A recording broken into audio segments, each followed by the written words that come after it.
On the Foster Denovo Talks podcast, I'm joined by Matt Mitten, who leads our Secondsight employee benefits consultancy. What makes him tick? He tells us the work that's been going on over the last 20 years to build the business as it is today. Values has always been a massive part of this business, whether you're talking about the private wealth business or you're talking about the corporate side. We've always put people first and clients right in the middle of everything. If we hadn't done that, then there's no way we would be where we are today as a business in terms of being able to raise the finance, be able to do the acquisitions. We want to get as best as we can at is to keep asking our people how we're doing, want to keep listening, try and make sure we get the communication right, but make sure that they're as excited about the future as the senior leadership team. Join us to listen what's happening now and what's going to go on in the future. How did you get into financial services, Matt? Let's start with that. And what drew you to advice in the first place? Well, that's taken me back quite a long time, Paddy. So probably nearly 30 years ago, I started. Fresh out of university, I'd had a started job to begin with, working in marketing, and then kind of was wanting to work in London. I'd always been drawn to London, paved streets with gold and all that sort of thing. Streets paved with gold even. And I saw an advert for a job working in the city, and the advert was paying twice as much OTE as my current salary. So I phoned them up. I remember very clearly talking to the person on the phone at the time, and he said, "So what are you earning at the moment?" And I said, "Oh, I'm earning 13,000." And he said, "What, a month?" And I was like, "Oh my God, this guy must be earning so much money." So yeah, I mean, perhaps a shame to say it at the time, but I was very much drawn to the idea of earning a good living. And to be honest, I think when we first started, you weren't really quite sure what you were doing. It's a very different world back then. Regulation was much lighter, qualifications much lighter. But yeah, it was chasing the income. So you started out chasing the income, but obviously there was some sort of transition, wasn't there, into corporate advice as we know it, as we see it. So what kind of sparked that? Yeah, I mean, I've been working as an advisor, it was as a direct salesperson for a couple of years, and realized that independent financial advice was the way to go. And I advised someone that I happened to know was a friend of mine, and he'd started up his own business. And he said, "Look, could you advise me, the other directors, on some sort of corporate planning for the director level?" And their business was a success, and it just kept growing and growing. And then one day he said, "Look, I'd like to set up a pension for all of my people." And so I actually sat down with each individual person in the company, and as they joined, I'd sit down with those people, and you could really tell you were making a difference to their lives actually as a result of the advice that you gave. And funny enough, actually, anecdotally, someone got back in touch with me who I advised over 20 years ago, or nearly 20 years ago. He's now the chief executive or managing director of a very large organization, and he still remembers us sitting down having that conversation, funny enough. So, that twigged something in my head, thinking actually you could do this on a bigger scale to help people, to make a difference to their lives.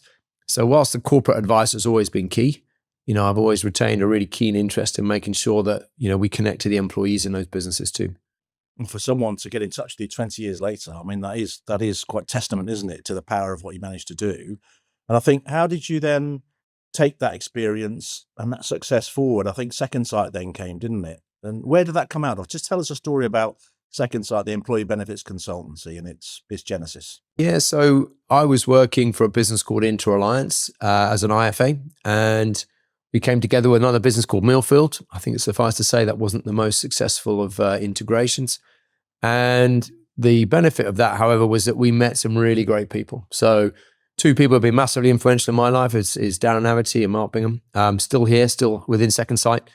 And, we came together at Foster Denovo, having sort of worked together briefly at Inter Alliance and Millfield. I think there was a bit of a falling out, and a number of us decided that, we should set up something new. And, that's really where Secondsight was born. But it was really a coming together of minds, of people, of philosophies, of beliefs that really that just, sometimes you meet people that have got the same vision as you and the same ideals. And, it was those two really that sort of led the way. I guess times change. They now report into me. So, I guess ultimately, the apprentice becomes the master eventually. But it was that kind of journey from Inter Alliance through Milford that started Foster Denovo and then Secondsight. Again, another kind of long-term development, really, wasn't it? I mean, what do you think it is over the last, I think, 20 years, isn't it? What values do you think have endured, in terms of the culture evolving, the Secondsight as you see it and where it is now? Yeah, I think values has always been a massive part of this business, whether you're talking about the private wealth business or you're talking about the corporate side. We've always put people first and clients right in the middle of everything. And I guess I've always felt that was a natural place for everyone. But I think when people join, you find out that's not the philosophy of every business.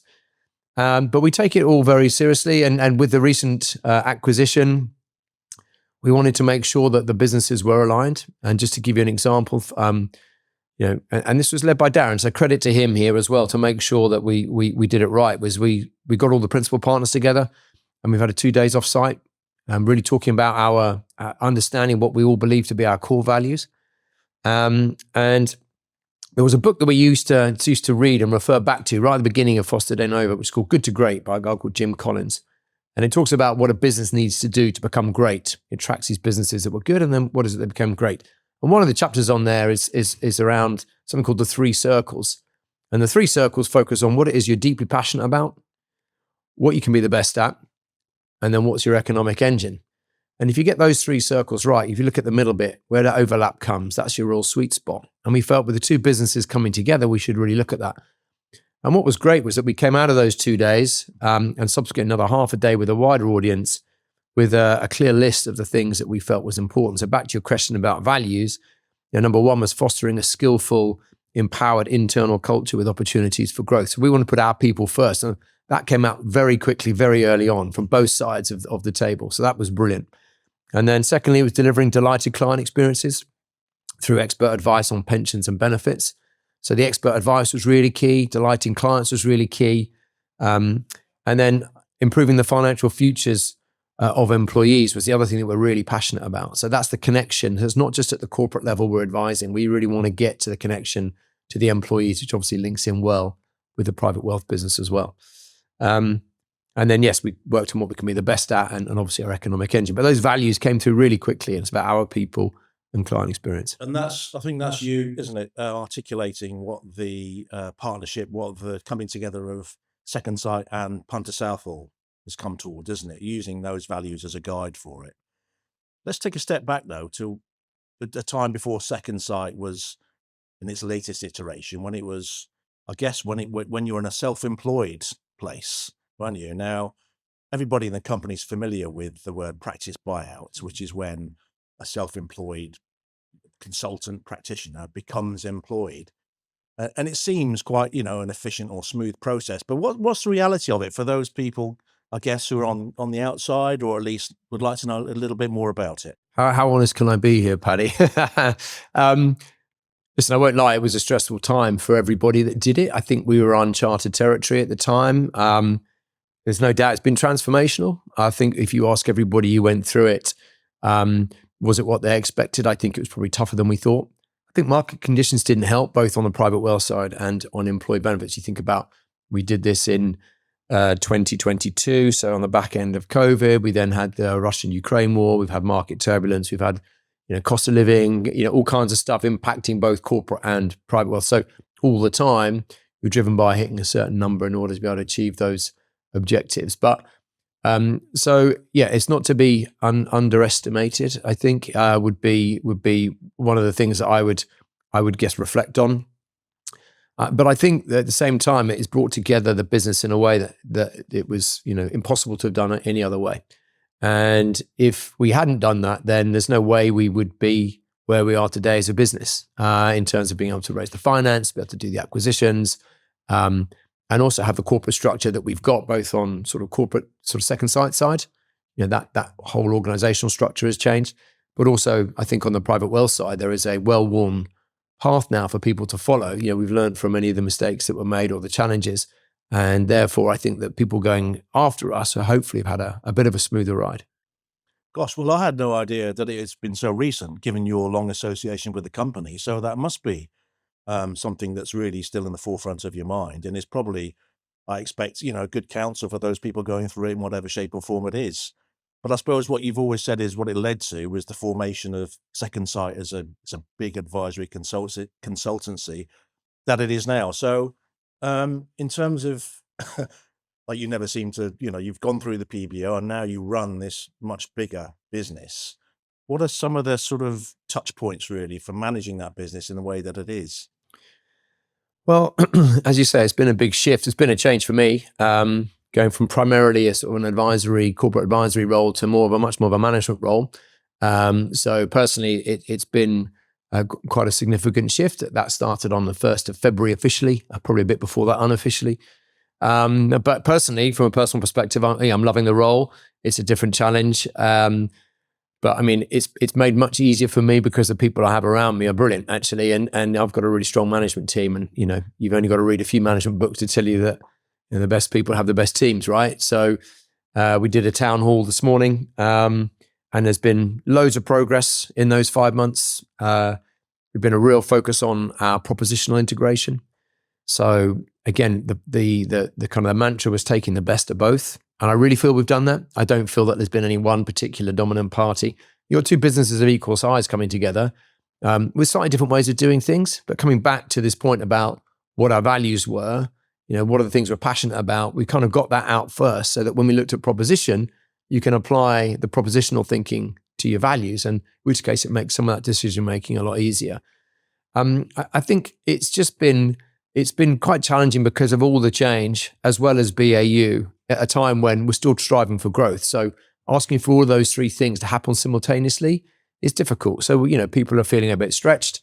I think it's fair to say that, some people adapt to change probably a bit easier than others. But, I look at the town hall this morning, all the progress that's been made, not just on proposition, but on team integration and what the opportunities are going forward.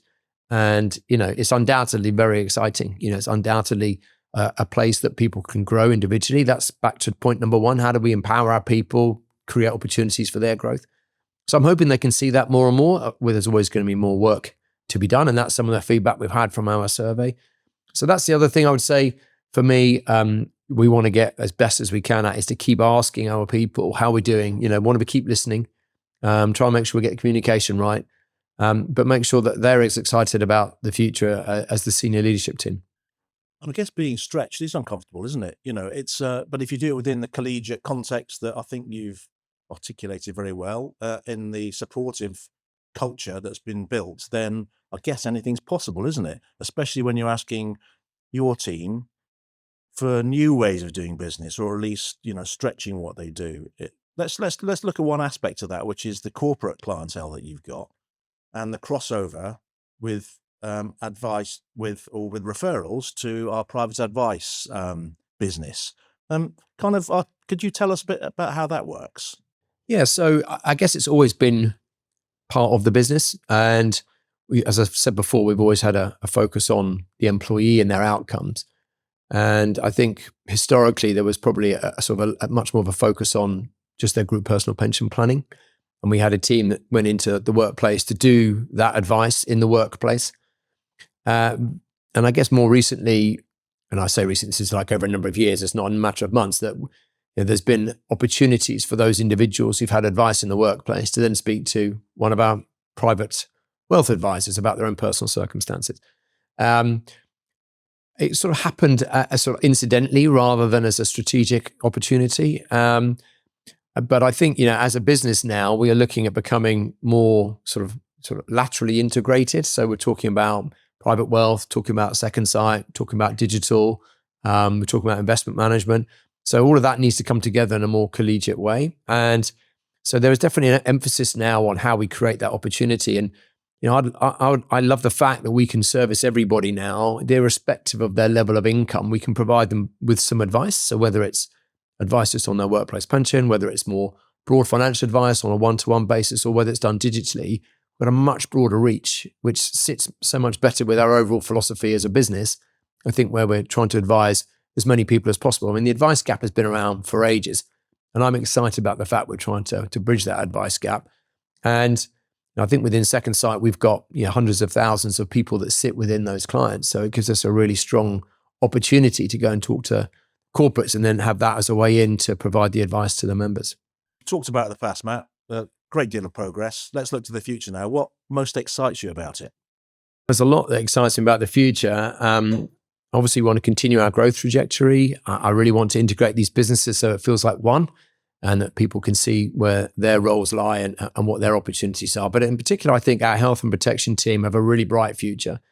We've just recruited a new head of that team, John Dean, who's been a breath of fresh air, I have to say, and made some changes. But listening to him and the opportunity that sits out there, I've already referenced the fact that a lot of the larger broker consultants probably don't have that kind of relationship focus. That's still very much part of what we want to do, and particularly on the health and protection side, and particularly in healthcare. I think there's a lot of changes coming down the road that we think are going to be problematic for businesses to be able to even afford, to be able to keep insuring people. So John's got some great ideas around that, and therefore I think that's a really big opportunity for us, which, if I'm honest, has been an area we probably have underinvested in the past. So it's great that they've now got a chance to catch up and be a really big part of Secondsight. And if you can bring the values that you talked about, the one-to-one aspect and the really looking after the members and the employees, if you can bring that to the table, that gives Secondsight an advantage, doesn't it, over the much bigger global consultancies? What and how do you think that's going to work out in the future at a time when we are after more personal service and there is a technology available to give us at least what we didn't have before? Yeah, I think we clearly want to stand out from the competition. I think the things you've talked about there, our particular values, I see how much the people care in our business with the people they look after, whether it's at the corporate level or specifically the employees, and also in a health and protection team. There is a depth of caring there. And, I'd really like that to come across as part of our kind of core values and philosophy as a business. And I think most people probably move to us from the larger consultancies because they don't feel they've got a relationship. They feel they're more of just a number, a transaction. We had a call on it just this morning. And so I think the future really is good for us, and is in a sense that there are certain clients that probably are still after that. I say good old fashioned relationship, but the idea of dealing with a person that's in situ for a long period of time. And I think with the individuals that sit within those companies as well, there is a big debate that's going on about whether or not Gen Z want to talk to people, or whether they just want to have an app. Well, hopefully we're bridging that gap with some of our digital solutions, but you're still getting the opportunity to speak to someone. I do think finance is a bit different. Okay, it's different from buying a holiday. It's not a one-off transaction. There is an ongoing relationship or ongoing advisory process. So it'd be unusual for someone to want to do all of that without ever speaking to someone, to have the level of knowledge and understanding they can gain just from some technology. So I think it'd be a long, long time before anything replaces that genuine human interaction. And by that I also mean AI. Obviously, that's a big factor that's coming into our business in a major way. Probably not for this podcast, but that's something obviously we're keeping a close eye on as well. But I think you speak to anybody in any of our clients, and one of the things that they'll say the reason they stay for us is the personal relationship, and so I don't think that's going away. Well, I think that's testament to it, I think, isn't it? So we'll watch, what comes up closely with that in mind. I think it just remains for me to say thank you for taking the time to join the Foster Denovo Talks podcast. It's my pleasure, Paddy. Thanks very much.